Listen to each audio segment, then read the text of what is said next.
The recent announcement that Nippon Steel will invest in U.S. steel rather than acquiring it outright is an attempt to placate nationalist sentiments at the expense of economic pragmatism.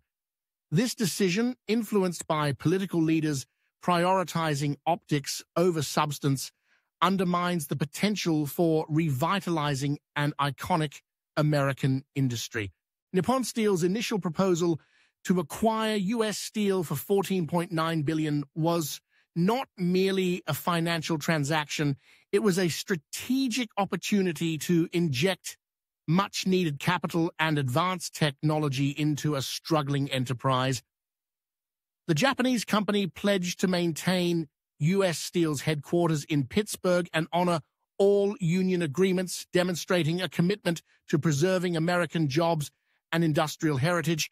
However, this proposal was met with bipartisan opposition, with both former President Joe Biden and President Donald Trump blocking the deal, citing nebulous national security concerns.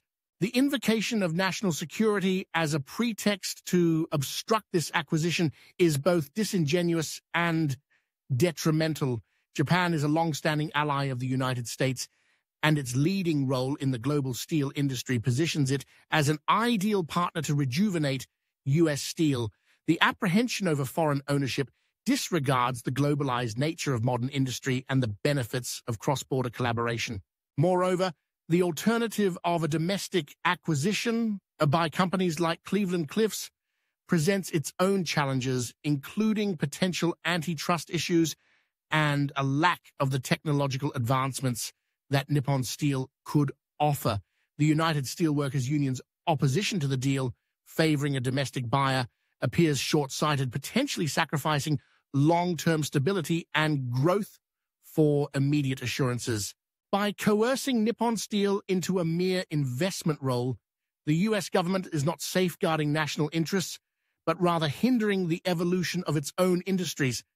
This protectionist stance risks leaving U.S. Steel without the necessary resources to modernize, ultimately jeopardizing American jobs and the very economic security that leaders claim to protect. The decision to block Nippon Steel's acquisition of U.S. Steel in favor of a limited investment is a short-sighted maneuver driven by political expediency. It sacrifices the tangible benefits of foreign partnership on the altar of nationalism to the detriment of the American steel industry and its workforce. Joseph Schaffhausen, my independent commentary for Skilling's Mining Review.